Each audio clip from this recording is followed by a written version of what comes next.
নিৰ্বাচনী যিটো পৰিৱেশ বিজনেছ হিচাপত মানে ভালে দেখা যায় আৰু ভালেই হ'ব।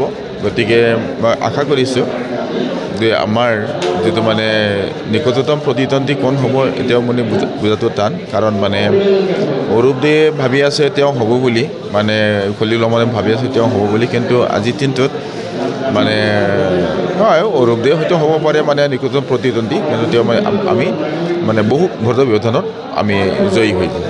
আজি জামাত উলেমাৰ ফালৰ পৰা আপোনালোকৰ সমৰ্থকসকল আগবাঢ়ি আহিছে, যথেষ্ট লোক দেখিবলৈ পোৱা হৈছে জামাত উলেমাৰ ফালৰ পৰা। হয়, জামাত উলেমাৰ ফালৰ পৰা মানে এটা অৰ্গেনাইজ কৰা হৈছে। গতিকে বিজনীত যিমান মানে মাইনৰিটি ভিলেজ আছে গোটেই গাঁওখনৰ পৰা মানে এখন মানে প্ৰতিনিধি আহিছে। সকলোৱে মানে আজিৰ দিনটোত মানে ক'বলৈ ধৰিছে যে মানে আমি আগন্তুক যিটো নিৰ্বাচন 9 এপ্ৰিলত হ'বলগীয়া নিৰ্বাচনত আমি মানে ইপিএল দলৰ লগত থাকিম আৰু 33 চনত ভোট দি আমি বিপুল ভোটত জয়ী কৰাই দিম বুলি তেওঁলোকে ইতিমধ্যে সিদ্ধান্ত লৈছে। বহুত ৰাইজে আপোনালোকৰ সমৰ্থনে যে এনডিএৰ পৰা ওলাই আহি এনডিএত সমৰ্থন দিব লাগে বা নাই হয়, আমি এতিয়া এনডিএত নাই। এতিয়া মানে ইণ্ডিয়াৰ লগত অলপ বুজা পৰা কৰিছোঁ আগতে নিৰ্বাচনৰ আগে।